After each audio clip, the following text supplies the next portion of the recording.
Assalamu alaikum, everyone. I hope you are doing well. We got a bit of a pullback today in the markets. Today, by the way, is Thursday, December 12th.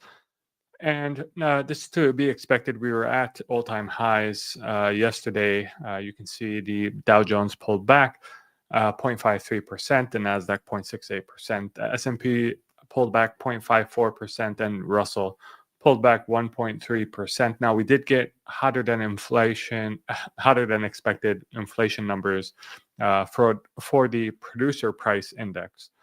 So um, the producer price index came in at, if I can find it, increased 0.4% last month. Economists polled by Dow Jones expected a 0.2% increase on a monthly basis. However, I don't think that this really impacted the markets too negatively. I don't think this is the reason why the Dow is down 200 points today, because if you look at the Fed probability, CME probability for the rate cut next week, it's still at 95%, which is where it was. So I just think that the market was taking a bit of a breather after a very strong run. And if you look globally, and this has been our thesis, for months now, that globally the part of the cycle that we're in involves a lot of monetary easing. This is not just in the United States, this is everywhere, because the debt that the major economies of the world have accumulated over time has to be refinanced. So if you look at the European Central Bank, it cut interest rates by 25 basis points in warm-up act to the Fed.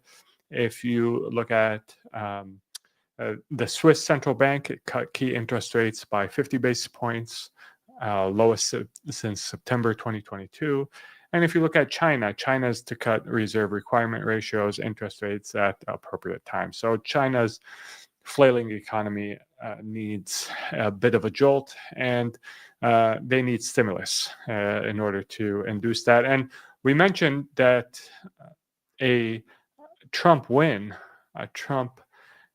election win would mean that the incentive for China to stimulate their economy is going to be a lot stronger, in anticipation of what Trump has promised many times will be some pretty tough tariffs imposed on products imported from China. And we know that this is a very big part of their economy. So wherever you look in the world, especially as it relates to the major economies, there is a robust stimulatory effort that is going on. And that's why this is the underlying thesis, the most important factor in the macro picture, and why we remain bullish at this particular point in time of the market cycle. So looking at the micro here and some individual positions. So Tesla after hours yesterday hit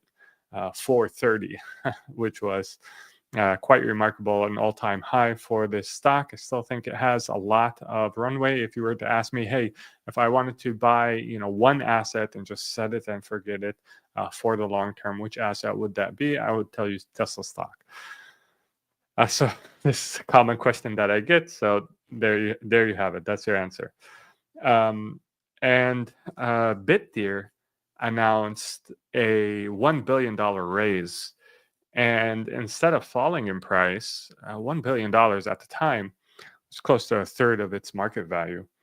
And by the way, Bitdeer exceeded CleanSpark in terms of its market cap, which is quite remarkable. But it was up today. And I think the reason is that they're going to be using convertible notes, which may decrease the amount of dilution that shareholders experience. And because they are increasingly proving, as I expected, that the various businesses that they're in, the Bitcoin mining, I think, is the least important business that they're in. They're also in AI and high-performance computing, much better margins. And they're also in the ASIC and mining rig business, much higher margins there. And their technology is competing in terms of efficiency with the number one name out there in terms of mining rigs, which is Bitmain. So this is, I think, we added it initially to our 10x 10x stock portfolio, and it has exceeded our expectations in terms of the quickness in which it has multiplied. But I do think that this stock has a lot of room to run still, and probably a good idea to buy this one on dips. It's quickly becoming, one of my highest conviction picks. And congratulations to all PIF members who made some money there. If you want to be a PIF member, do become a PIF member. The link to do so is in the description. And leave a like before I forget. Leave a like. I'd really appreciate that. Another chart I wanted to show you guys was the comparison of Iris Energy and Clean Spark.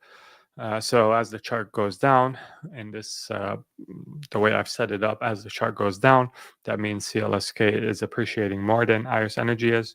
And as it goes up, Iris Energy is appreciating more than CLSK is. And you'll see around the March, CLSK was outperforming Iris Energy till around March or April of this year. And that's when, alhamdulillah, we sold. We had a sizable position in Clean Spark. We made a lot of money there, alhamdulillah. And then we sold and we reallocated to Iris Energy. And since then, Iris Energy has been outperforming CLSK to the tune of almost 100%. And the reason for this, and this is why, and you can consider this sort of an investing lesson or some helpful tip when you're choosing stocks for yourself.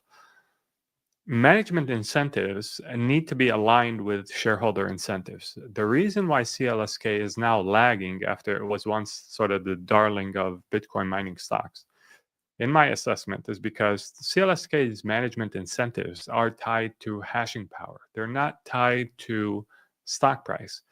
Therefore, CLSK has been really dumb with regards to the way it raises money, just diluting shareholders and not using other mechanisms that would be more advantageous to their company's share price, because after all, that's not what they need. And by the way, and I went over this in a previous live, in their management's incentive, fine print,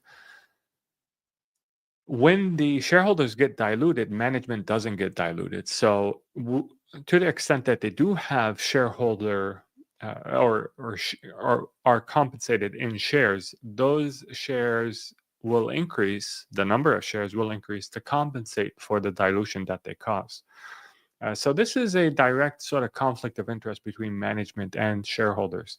And also, because they've tied their compensation to hashing power and the hashing power that the company gets to, they have completely neglected the opportunities out there that relate to AI and high performance computing because management isn't incentivized to think in that way. So this is very important. You have to look at management incentives and the structures for it. You also have to look really closely at insider ownership and how much management is holding of each stock, of their own stock. And that will tell you a lot about the level of conviction and the level of alignment and interests between management and shareholders. So that's just sort of a tidbit of investing lessons that I've gained from a lot of years of experience. I hope you find it useful.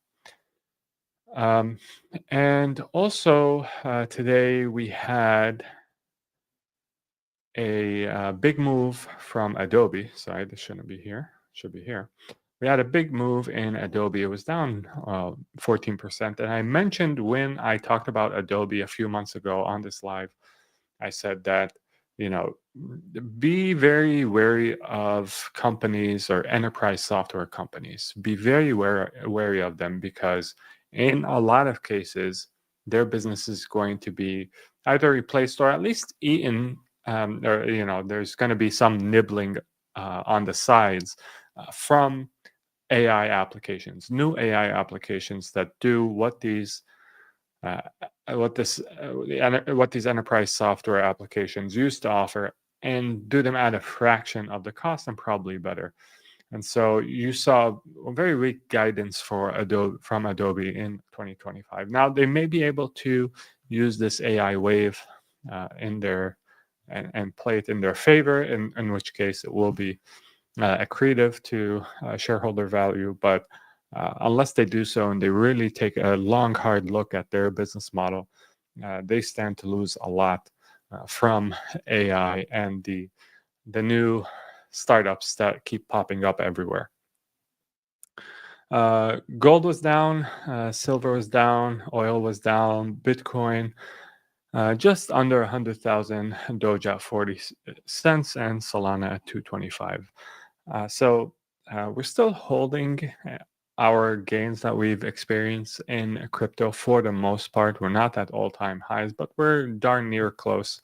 I do expect there will be volatility, obviously, in crypto, but I do expect us to go higher generally from here. All right, so with that, let's take some questions. Salam Abdullah, Salam Rashad.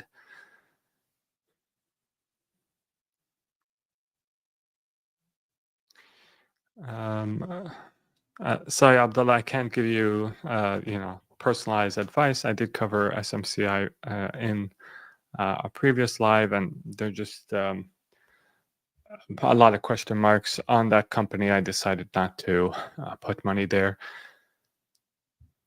And really, it's important to remember the number one priority in investing is capital preservation. When there's a lot of ambiguity, especially ambiguity relating to the ethics of a particular company, I just stay away.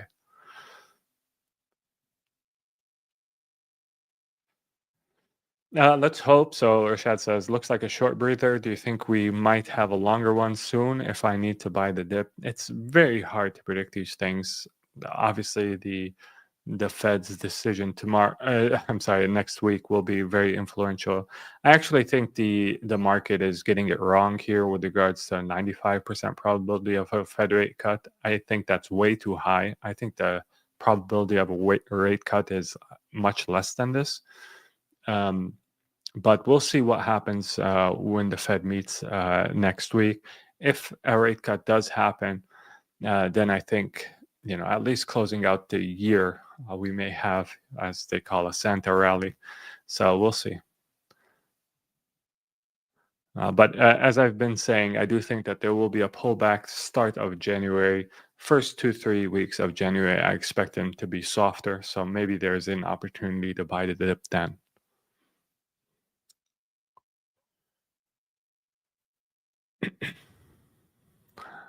Walaikum salam, Delbel. I'm not sure what a Coinbase stock versus other mining companies. So I think Coinbase is involved in a lot of derivative activities and perhaps interest-bearing debt activities. So I stayed away from it just from a comfort perspective. Dr. Boss, Assalamu alaikum, brother. I want to thank you. Well, it's my pleasure. I am up considerably in my portfolio. That's awesome. Thanks for sharing that. 150% just in one stock in short time frame. Well, thank you so much, doctor. I really appreciate that. And Mabruk. Enjoy. Our fan Ahmed says, Sam, brother, Jazakallah khair wa yakum for all the advice. I'm an old YouTube subscriber and lately became a new PIF member. Well, that's awesome, our fan. Welcome to our community. Assalamu alaikum, PIF fam.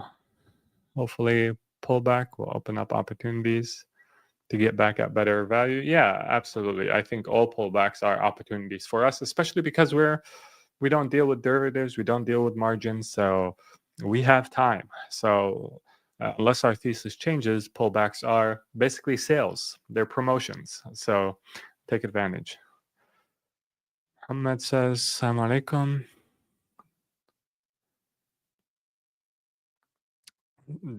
Don't you think tariff import taxes will increase costs of manufacturing for Tesla cars and therefore less profit may impact Tesla stock unless all Tesla parts are made in the US? So Tesla is basically the most US company of all car manufacturers because it is the company that is least reliant on importing parts. That being said, I also think that Elon Musk's proximity to Trump will afford him some advantages there, and perhaps this is one of the reasons for the strength in Tesla stock. And if you recall in Trump's first administration, his first term, Apple wanted an exception on import tariffs, and it got it. So Tim Cook, Trump likes to call him Tim Apple. Tim Cook met with Donald Trump and asked for an exception on import tariffs for Apple, and he was granted it. So I think something similar could happen for Tesla, and perhaps this type of advantage is working in Tesla stock's favor.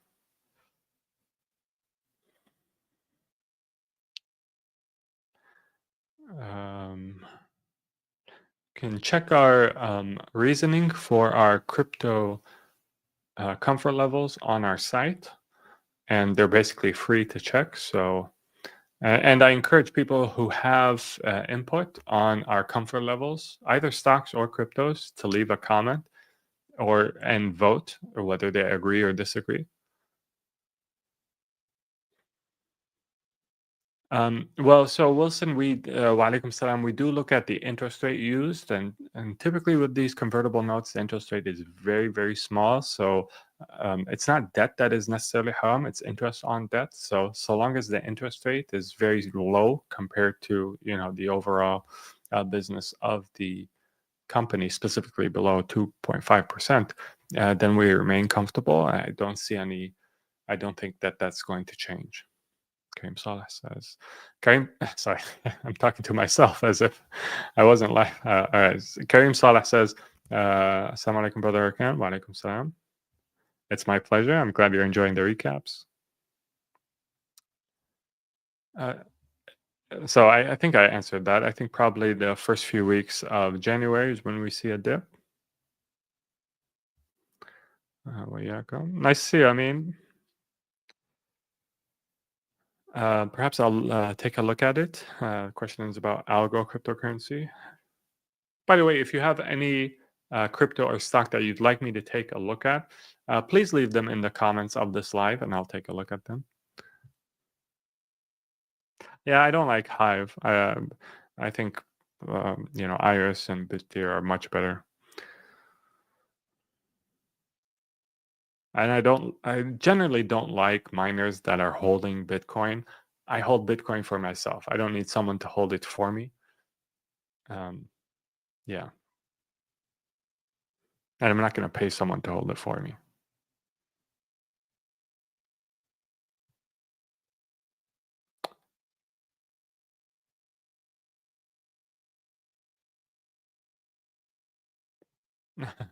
Oh, thanks, Abdullah. Abdullah says, the more I watch your content and absorb your way of thinking, the more I realize what you are saying about this way of thinking being the most important thing about membership. Yeah, I think that the models that you use in your mind are by far more important than necessarily the conclusions that you arrive at, because the models will, you know, even if a bad model sometimes comes out with the right conclusion, over time you're going to pay the price of that error in thinking. But a good model, even if it sometimes makes an error, over time, that good model will pay off in terms of accuracy of the thoughts that it produces. It's tough to say. So the question from Night Wicked is it too late to switch from CLSK to Iron or Bitdeer? Now, if you, uh, as I've mentioned before, I thought that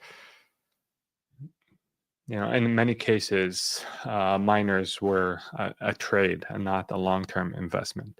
And so I think that the time we're at right now, you should really be thinking, is this miner that I'm holding? There's a few exceptions, and I would say Bitdeer is one of those exceptions. And I really like this company, in case you couldn't tell. So I'm actually thinking about buying back whatever profits I've taken.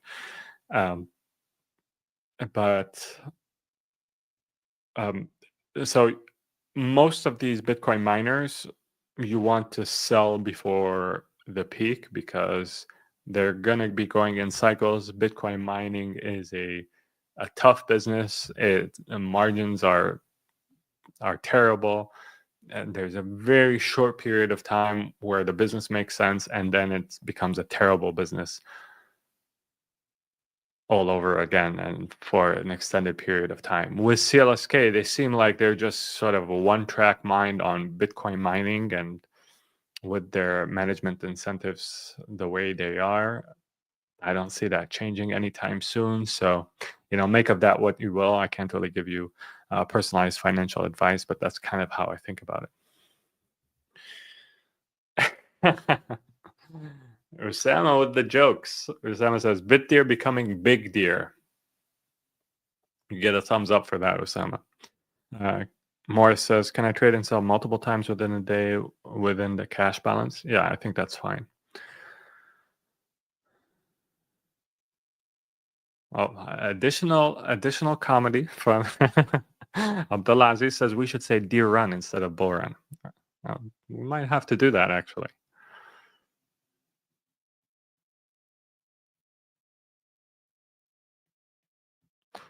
So Morris, you can take a look at the links in the description. So we have a link to our PIF membership. We have a link to a consultation if you want to do a consultation.